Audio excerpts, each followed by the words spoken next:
Welcome to radiation academy. Radiation academy में आपका स्वागत है। हम लोग पढ़ रहे थे ग्रोथ एंड डेवलपमेंट, आर्थिक समृद्धि और विकास।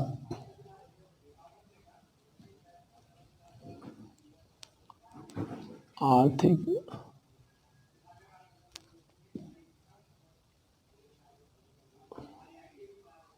समृद्धि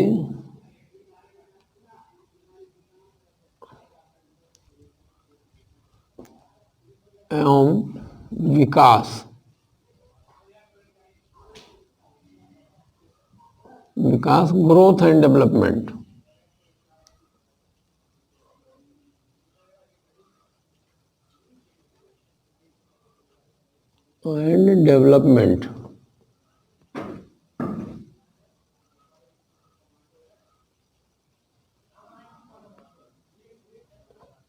ग्रोथ एंड डेवलपमेंट ये हम लोग डिस्कस कर रहे थे। और आर्थिक समृद्धि क्या है, आर्थिक विकास क्या है, ये मैंने आप लोगों को बताया था। और ये बताया था कि जीडीपी पर कैपिटा इनकम आप नेशनल इनकम वाले चैप्टर में पढ़ ही चुके हैं। उसके सारी वीडियोज आप उठा करके देखिए, बहुत डिटेल में हमने बताया है। तो जब जीडीपी प्रति व्यक्ति आय पर कैपिटा इनकम में निरंतर वृद्धि हो तो उसको क्या कहते हैं, आर्थिक समृद्धि कहते हैं। यानी आर्थिक समृद्धि जो है वो उत्पादन में वृद्धि से संबंधित है, जबकि आर्थिक विकास इन सब के अलावा उत्पादन में वृद्धि से 2 कदम और आगे बढ़ जाती है, कुछ कदम और आगे बढ़ जाती है। यानी जीडीपी पर कैपिटा इनकम यानी उत्पादन में वृद्धि के साथ साथ उसमें गुणात्मक परिवर्तन से भी संबंधित है। यानी शिक्षा,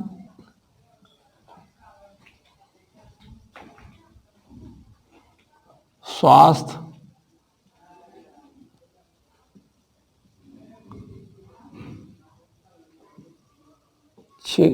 स्वास्थ्य और रहन सहन का स्तर यानी पर कैपिटा प्रति व्यक्ति आय में वास्तविक वृद्धि, यानी आपके मुद्रा की परचेजिंग पावर भी बढ़े।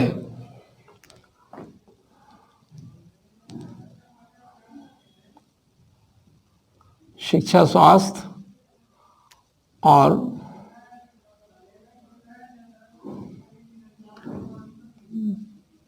प्रति व्यक्ति आय में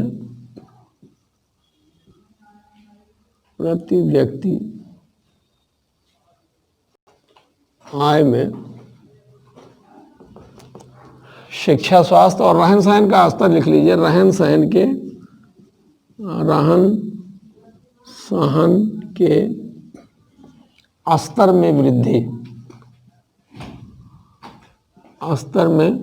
वृद्धि से संबंधित है ये। यानी अगर उत्पादन में वृद्धि के साथ साथ देश की या किसी देश के लोगों की साक्षरता भी बढ़ रही है, स्वास्थ्य और रहन सहन के स्तर में भी सुधार हो रहा है, तब क्या माना जाएगा कि आर्थिक विकास हो रहा है। अगर सिर्फ उत्पादन में वृद्धि हो लेकिन ना तो किसी देश की साक्षरता में वृद्धि हो, ना तो वहाँ के लोगों के जीवन में स्वास्थ्य में कोई सुधार हो, ना रहन सहन के स्तर में वृद्धि हो, यानी यातायात, शिक्षा, स्वास्थ्य, यातायात और जो उनकी परचेजिंग पावर की मुद्रासी वो वही रहे, तो उत्पादन में वृद्धि का कोई मतलब नहीं है। उत्पादन में वृद्धि के साथ साथ लोगों की साक्षरता दर में वृद्धि हो, स्वास्थ्य की देखभाल अच्छी तरीके से हो, रहन सहन के स्तर में वृद्धि हो, तब क्या कहा जाएगा कि आर्थिक समृद्धि के साथ आर्थिक विकास हो रहा है। यानी अगर आर्थिक समृद्धि हो तो यह ज़रूरी नहीं है कि आर्थिक विकास हो रहा है, लेकिन आर्थिक विकास हो रहा है तो आर्थिक समृद्धि होगी, यह निश्चित है। फिलहाल ये हो गया आप लोगों का। एक बात कही जाती है भारतीय संदर्भ में, विकसित देशों के संदर्भ में, कि भारत गरीब है क्योंकि वह गरीब है। भारत की गरीबी के कारण उसकी गरीबी है। भारत की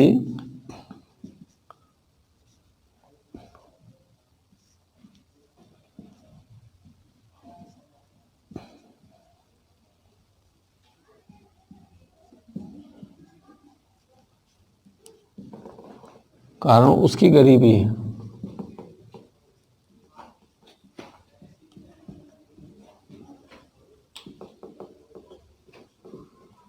आप लोग लग रहा होगा कौन सी फिलॉसफी बोल रहे हैं कि भारत की गरीबी का कारण उसकी गरीबी है, भारत गरीब है क्योंकि वह गरीब है।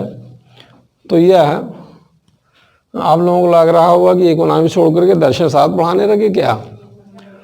तो हम दर्शन शास्त्र नहीं, अर्थशास्त्र ही पढ़ा रहे हैं, इकोनॉमिक्स ही पढ़ा रहे हैं। लेकिन यह भारत के बारे में कहा जाता है कि भारत की गरीबी का कारण उसकी गरीबी है, यानी गरीबी का दुष्चक्र।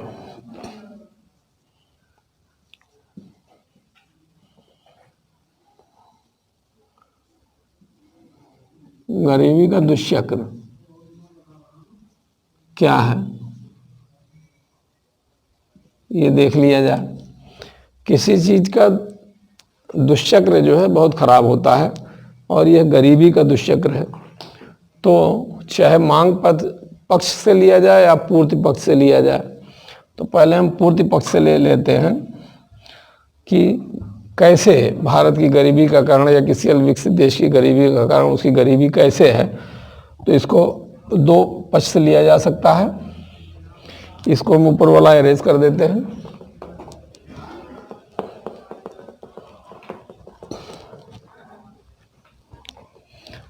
पूर्ति पक्ष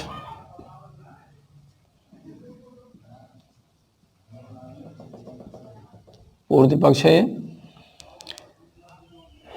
कि यहाँ पर क्या है, अल्प आय है। अविकसित देशों की मुख्य समस्या क्या है, अल्प आय। अल्प आय के कारण क्या है,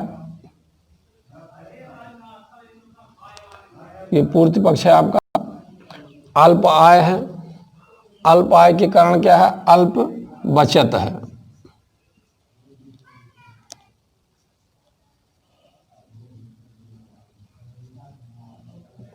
बचत, अल्प बचत के कारण क्या है, अल्प विनियोग है।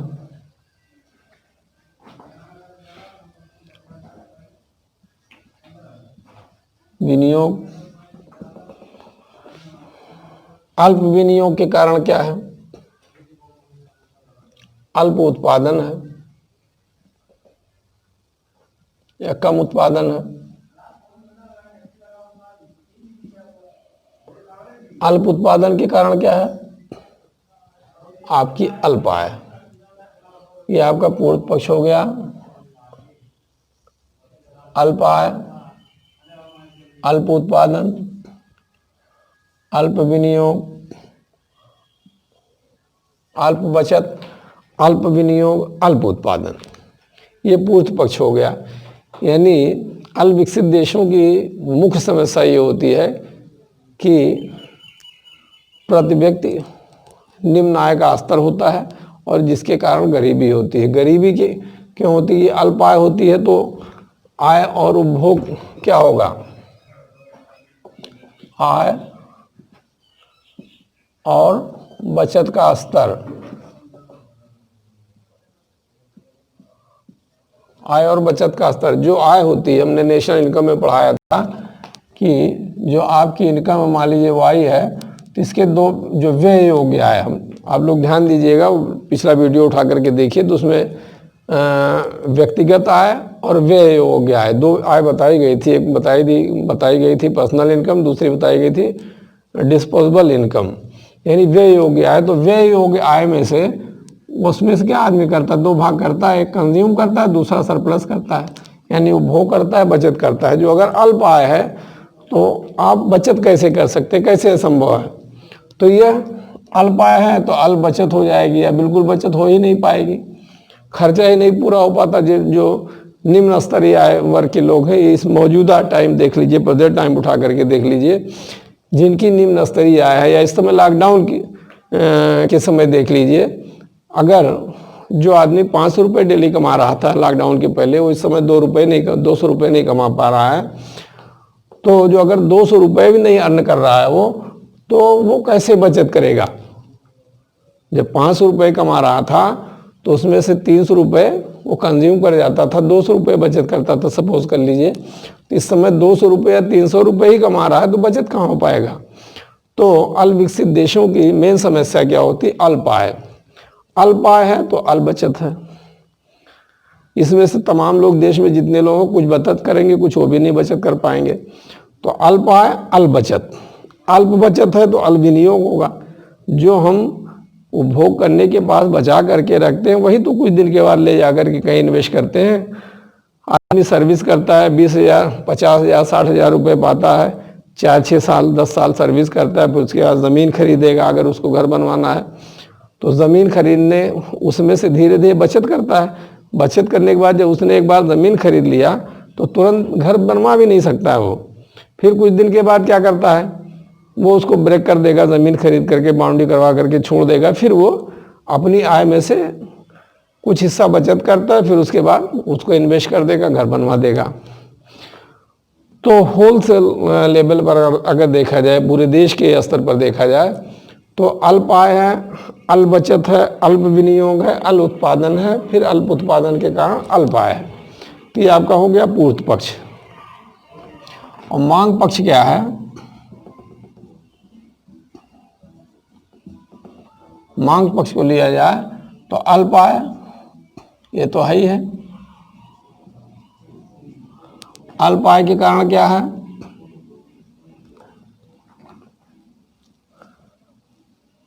अल्प बचत,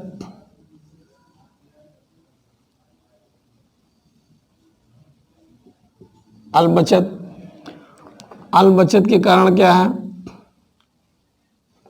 अल्प मांग। अल्प आय, अल्प बचत, अल्प मांग।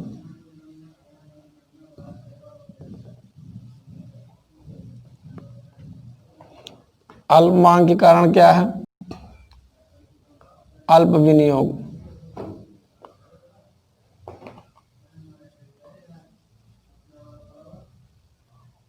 विनियोग। अल्प उत्पादन या कम उत्पादन लिख लीजिए, कम उत्पादन।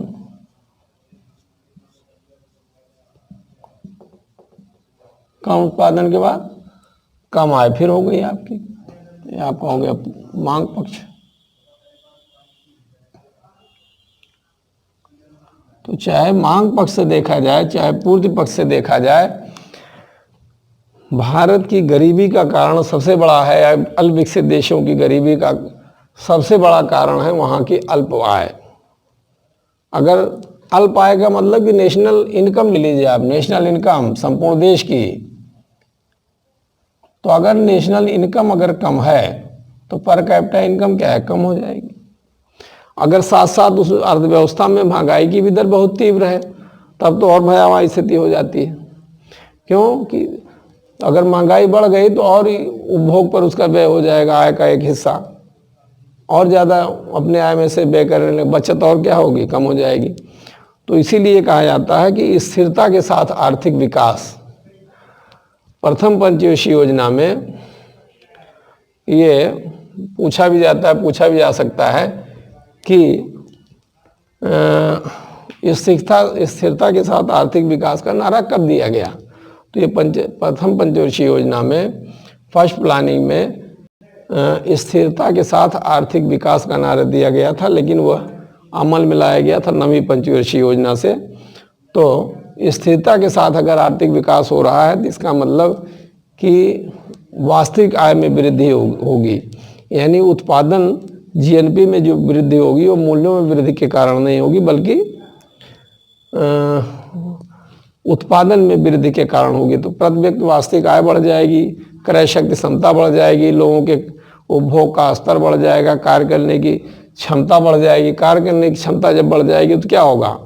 आदमी और अधिक अर्न करने लगेगा, और वह अगर एक टूटी झोपड़ी में रह रहा है तो अब देखिए वो पक्का मकान बनवाने की सोचेगा, एक कमरा बनवाने की सोचेगा। और ये देख भी रहे हैं आप लोग, गवर्नमेंट तमाम तरीके की योजनाएं चला रही है। जिनके सर पर छत नहीं है उनको घर मुहैया करवा रही है, आज नहीं काफ़ी दिनों से मुहैया करवा रही है। और जिनको खाने की चीज़ें नहीं रहती है, अनाज जिनके पास नहीं रहता, उनको सार्वजनिक वितरण प्रणाली के माध्यम से अनाज भी दिया जा रहा है। इस समय लॉकडाउन में वो थोड़ा सा और बढ़ा दिया गया है। जो पर हेड दिया जाता था, पर हेड पहले 5 kg दिया जाता था, इस टाइम 10 kg दिया जा रहा है। तो ये सब गवर्नमेंट भी प्रयास करती है। तो अल्प विकसित देशों की मेन समस्या क्या है? अल्प आय, अल्प बचत, अल्प विनियोग, अल्प उत्पादन और अल्प आय। यह दुष्चक्र चलता रहता है। तो अगर इस दुष्चक्र को तोड़ना है तो इसकी कौन सी कड़ी ऐसी है कि जिस पर हम प्रहार करें और टूट जाए ये गरीबी का दुष्चक्र? तो आप लोग खुद सोचिए। मान लीजिए कि कोई चेन है, आप लोगों को मान लीजिए साइकिल की कोई चेन है, वो दे दी गई और कह दिया जाए कि इसको तोड़िए आप। तो अगर आप बगैर यह देखे हुए कि कहाँ प्रहार किया जाए, बगैर सोचे हुए उस पर प्रहार करते उसको तोड़ने के लिए, तो हो सकता है कि 4, 6, 10 अटेम्प्ट आपके खा ली जाए, प्रहार करने के बाद न टूटे। लेकिन उसकी कमज़ोर कड़ी अगर आप तलाश करके उस पर प्रहार करते हैं तो टूट जाएगी। तो आपको इसमें तलाशना है कि इससे सबसे कमज़ोर कड़ी कौन सी है। तो सबसे कमज़ोर कड़ी इसकी यह है कि अल्प विनियोग। अल्प विनियोग के स्थान पर अगर हम अधिक विनियोग किसी अर्थव्यवस्था में, खास करके जो प्राकृतिक संपदा संपन्न हैं, उनके यहाँ क्या समस्या होती है? पूंजी का अभाव होता है। पूंजी का अभाव, अगर इस अभाव, पूंजी के अभाव को कम कर दिया जाए, पूंजी का अभाव होता है अल्प विकसित देशों में। तो अगर पूंजी का अभाव न रहे, यानी हम विनियोग कहीं से ला करके कर दें, तो क्या हो जाएगा? विनियोग जब बढ़ जाएगी तो उत्पादन क्या बढ़ जाएगा? उत्पादन बढ़ जाएगा तो हो सकता है कि जो अभी 500 लोगों को रोजगार अर्थव्यवस्था मिला था, हो सकता है 600, 700 या 1000 लोग हो जाए। तो क्या हो जाएगी? उनको भी इनकम जनरेट होने लगेगी। तो क्या हो जाएगी? आय बढ़ जाएगी। आय जब बढ़ जाएगी तो क्या हो जाएगा? बचत बढ़ जाएगी। बचत बढ़ जाएगा तो क्या हो जाएगी? मांग बढ़ जाएगी। मांग बढ़ जाएगी तो विनियोग अधिक होगा, उत्पादन अधिक होगा, यह दुष्चक्र टूट जाएगा। तो यह इस दुष्चक्र को तोड़ने के लिए दो वो बताए गए हैं। एक संतुलित विकास बताया गया, संतुलित विकास का सिद्धांत, एक असंतुलित विकास। लेकिन उसको हम अभी ना बता करके आप लोगों को बताएंगे कि और कौन कौन सी समस्याएं जो अल्प विकसित देशों में होती हैं, फिर उसके बाद उसको बताएंगे। आप लोग फॉलो नहीं कर रहे हैं क्योंकि जिस तरीके से लाइक मिलना चाहिए वीडियोस पर, जिस तरीके से कमेंट्स आने चाहिए, वो थोड़ा सा इधर धीरे हो गए। मेरे ख्याल से आप लोग वीडियोस देख नहीं रहे मेरे। और मैंने बार बार कहा है कि वीडियोस देखने में अगर कोई प्रॉब्लम आप लोगों को आती है तो ज़रूर आप कमेंट बॉक्स में कमेंट करें, आपकी समस्या का समाधान किया जाएगा। और मेरा दावा है कि पहली चीज़ तो ये दिमाग से आप शॉर्टकट वाला दिमाग से निकाल दीजिए कि शॉर्टकट में वो कोई मैगजीन ले लेंगे, एक लाइन में जिसका आंसर दिया होगा, एक लाइन में क्वेश्चन दिया होगा तो ही पढ़ करके निकाल लेंगे। यह आप कतई नहीं हो सकता है। खास करके इकोनॉमिक्स को क्वेश्चन तो बिल्कुल नहीं कर पाएंगे। और आर्थिक समृद्धि क्या अभी पीसीएस मेंस में पूछा गया था। आर्थिक समृद्धि, आर्थिक विकास जो मैंने बताया है वो मेंस का क्वेश्चन है, पीसीएस मेंस में पूछा गया है। आईएएस में भी पूछ लिया जाता है, या और जो तमाम मेंस के एग्ज़ाम होते हैं वनडे एग्ज़ाम के बाद, उसमें पूछा जाता है। तो आप प्री कम मेंस की तैयारी करिए अगर वास्तव में आप सिलेक्शन पाना चाहते हैं। अन्यथा ऐसे सोचिए कि आप मेहनत न करना पड़े और अपने मंजिल पर हम पहुंच जाएं, तो यह असंभव है। इसके लिए आपको मेहनत करना पड़ेगा। तो आप लोग मन से वीडियो हमारे देखिए, वीडियो जो पढ़े हुए हैं नेशनल इनकम के या इंट्रोडक्शन टू इकोनॉमिक्स के, उसके बाद फिर हमने ये ग्रोथ एंड डेवलपमेंट पढ़ाना शुरू किया। इसके जो वीडियोज जा रहे हैं इस पर आप लोग इसको ध्यान से देखिए। अल्पविकसित देशों की समस्याएं क्या हैं?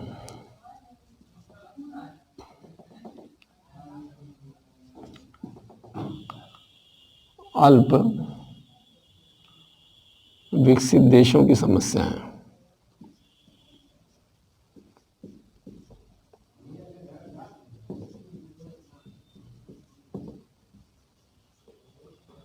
की समस्या है।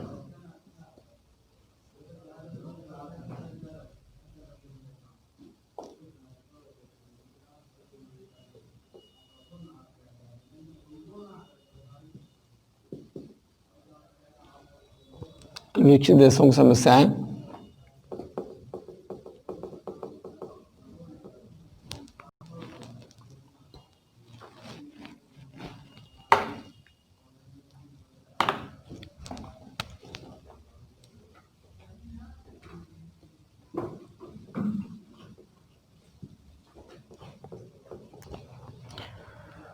पहली समस्या क्या है? अभी मैंने गरीबी का दुष्य जब आप लोगों को बताया तो क्या बताया?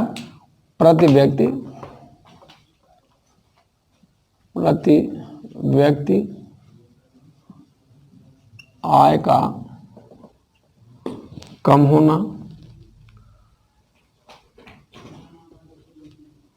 आय का कम होना एवं गरीबी।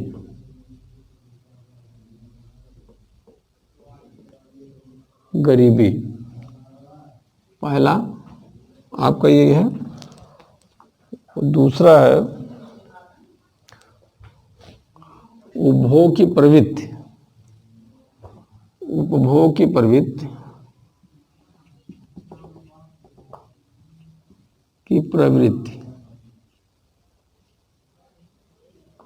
उच्च होती है विकसित देशों में, उच्च होती है, और ऊपर से बाजार का छोटा आकार।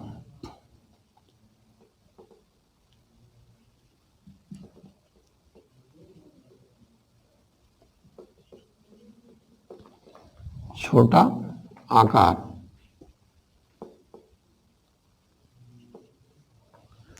ये भी समस्या होती है विकसित देशों की।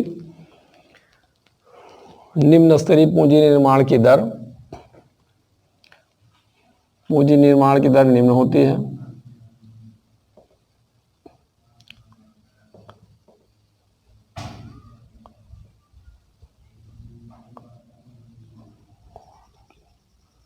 निम्न दर। पूंजी निर्माण की निम्न दर होने का मतलब है कि बचत और विनियोग का स्तर निम्न होता है।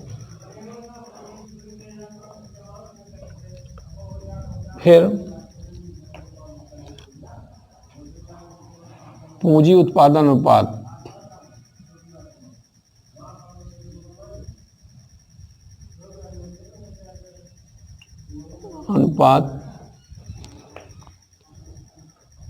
अधिक होता है।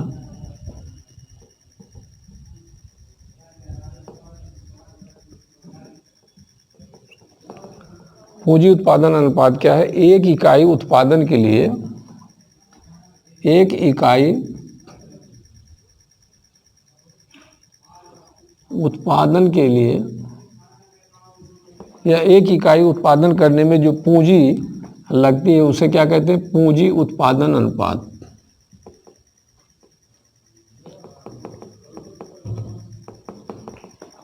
एक इकाई किसी चीज के उत्पादन करने के लिए जो पूंजी उसमें लगती है उसको क्या कहते हैं? पूंजी उत्पादन अनुपात। तो अल्प विकसित देशों का पूंजी उत्पादन अनुपात क्या होता है? अधिक होता है। क्यों अधिक होता है?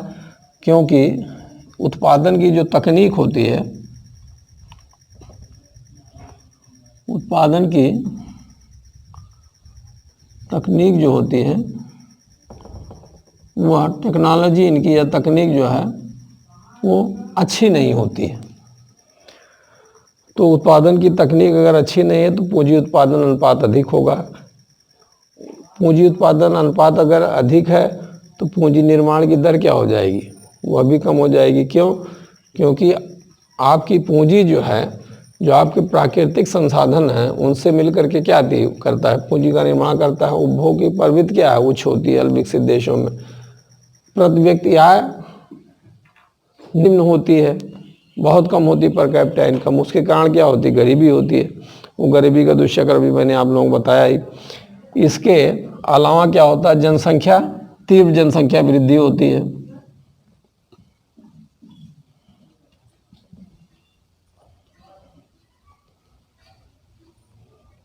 तीव्र जनसंख्या वृद्धि होती है अल्प विकसित देशों में।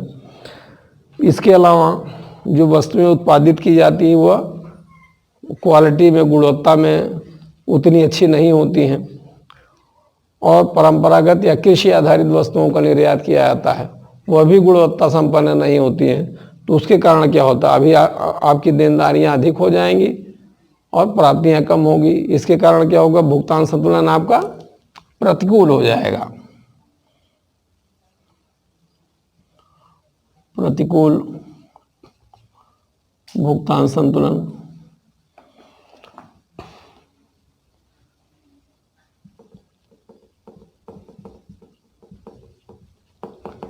प्रतिकूल भुगतान संतुलन आपका होगा। तीव्र जनसंख्या वृद्धि है, ये सब क्या होती हैं। अच्छा, औद्योगिक ढांचे का पिछड़ापन। औद्योगिक ढांचा क्या है, आपका पिछड़ा हुआ है।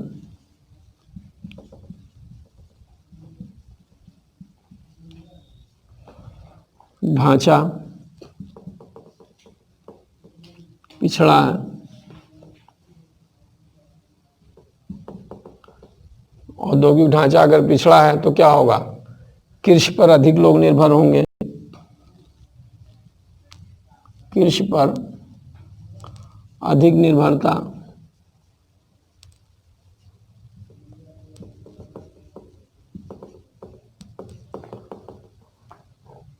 जनसंख्या का अधिकांश भाग कहाँ निर्भर करती है, कृषि पर निर्भर करती है। अच्छा, दिखावा भी होता है। तो अल्प विकसित देशों की एक मेन समस्या ये होती है कि प्रदर्शन प्रभाव।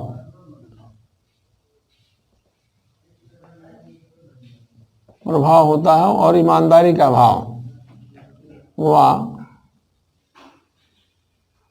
ईमानदारी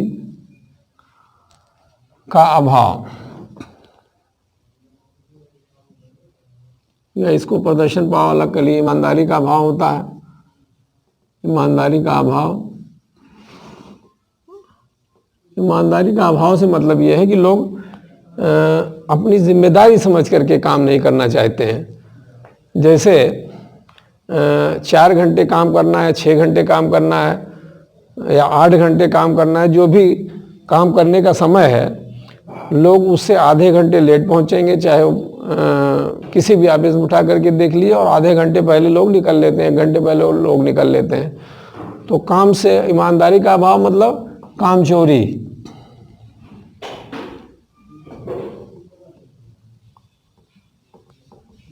यह सोच का अंतर होता है। अल्प विकसित देशों और विकासशील देशों में या विकसित देशों में समस्या ये और भी गहरी पाई जाती है कि अगर उनको अपनी किसी बात को मनवाना है, अपने वेतन को बढ़वाना है, कहीं पर उनका अहित हो रहा है, तो क्या है, इनकी यूनियंस हैं, और उसके माध्यम से क्या करते हैं, धरना प्रदर्शन करते हैं, काम करना बंद कर देते हैं। जबकि विदेशों में, फॉरेन में क्या है, विकसित देशों में क्या है, वो ओवर प्रोडक्शन दे देते हैं। काम करने से नहीं भागेंगे, बल्कि और ओवर प्रोडक्शन दे देंगे। ओवर प्रोडक्शन दे देंगे तो क्या हो जाएगा, उत्पादन का ढेर लग जाएगा, मंदी की स्थिति आ जाती है, छट्टी हो जाती है, रोजगार से लोग निकालना शुरू हो जाता है लोगों को। तो ये ईमानदारी का अभाव यानी काम चोरी करते हैं, ये हमारी सोच का अंतर। और प्रदर्शन प्रभाव, एक दिखावा भी होता है। प्रदर्शन प्रभाव अल्प विकसित देशों में होता है, यह भी एक बड़ी समस्या है, प्रदर्शन प्रभाव की भी। सपोज करिए आप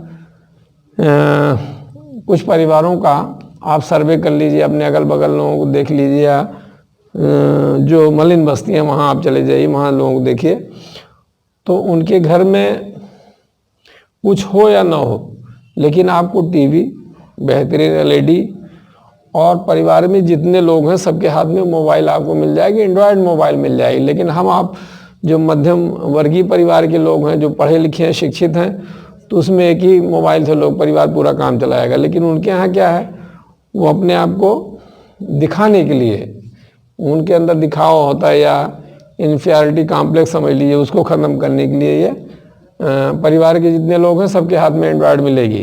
वहीं आपको एलईडी टीवी आपको उनके घर में मिलेगी। तो ये क्या होता है, ये प्रदर्शन प्रभाव के कारण होता है, दिखावे के कारण होता है। इसके अलावा विदेशी आर्थिक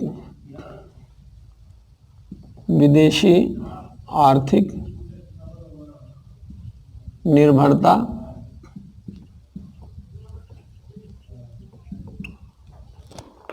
जिसके कारण योजनाओं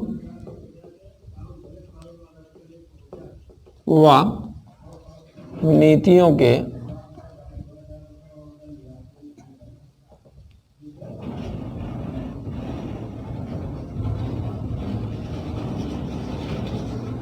निर्माण में बाधाएं हैं।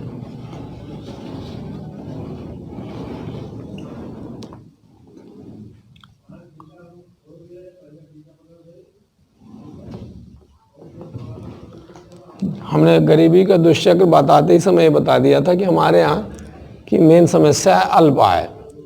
अल्प आय के कारण जो इससे पाता अल्प विनियोग का, तो हमने बताया था कि इस कड़ी को तोड़ने के लिए अल्प विनियोग पर प्रहार किया जाए, यानी पूंजी का अभाव उसको दूर किया जाए और उसमें इन्वेस्ट कर दिया जाए एक बार की।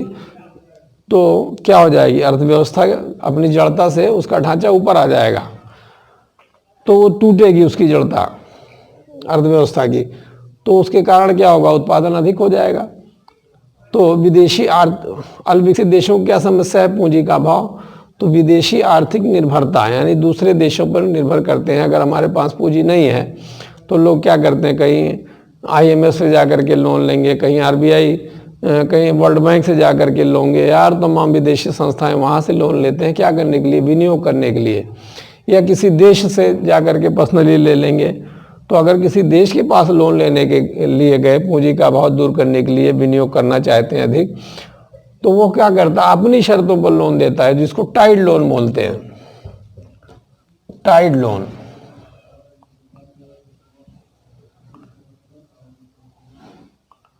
टाइड लोन, बंधा हुआ ऋण, यानी अपने शर्तों पर। सपोज कर लीजिए कि इंडिया किसी देश के पास जाए और वो कहे कि हमको उर्वरक लगाने की, हम उर्वरक की फैक्ट्री लगाना चाहते हैं अपने यहाँ, हमको कुछ पैसे की ज़रूरत है।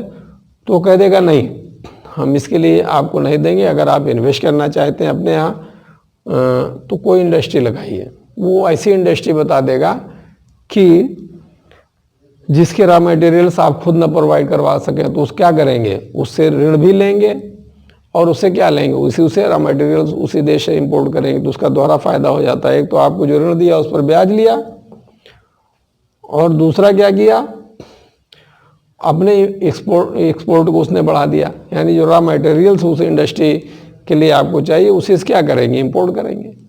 जैसा कि सेकंड 5 ईयर प्लान के बाद हुआ, वो सेकंड ईयर 5 द्वितीय पंचयोजन क्या हुआ था, यही तो हुआ था कि पूंजी उद्योग को प्राथमिकता दे दी गई। उद्योग को प्राथमिकता दिया, पूंजी उस समय थी नहीं।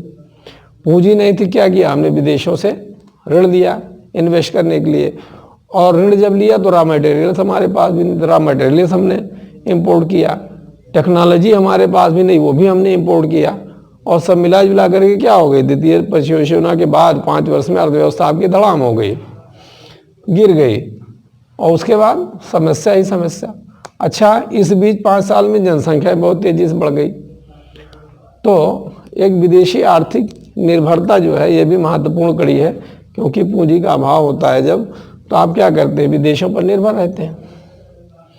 तो विदेशों पर निर्भर रहेंगे, अगर किसी शरीफ देश से आपका पाला पड़ गया तो कहेगा ठीक भाई, आप उर्वरक की फैक्ट्री लगाना चाहते हैं, ले लीजिए, हम दे रहे हैं आपको पैसे, ले जाइए लगाइए। लेकिन और कोई देश है जो आपको ऋण देना चाहता तो क्या कह देगा, नहीं, उर्वरक की फैक्ट्री मत लगाइए, मारुति की आप सुजुकी आपको वो लगाइए फैक्ट्री, उसके लिए हम आपको पैसे देंगे। तो यह भी एक महत्वपूर्ण समस्या होती है अल्पविकसित देशों की। तो ये समस्याएं हैं और यहीं पर आज हम इसको समाप्त करेंगे और अगला लेक्चर जो होगा वो अभी इसी पर रिलेटेड होगा। अभी 2-3 लेक्चर इस पर जाएंगे। उसके बाद कौन कौन से सूचकांक हैं विकास के, यूएनडीपी का क्या है आधार किसी देश के विकास के मापने का, वो सब बताएंगे। Thank you.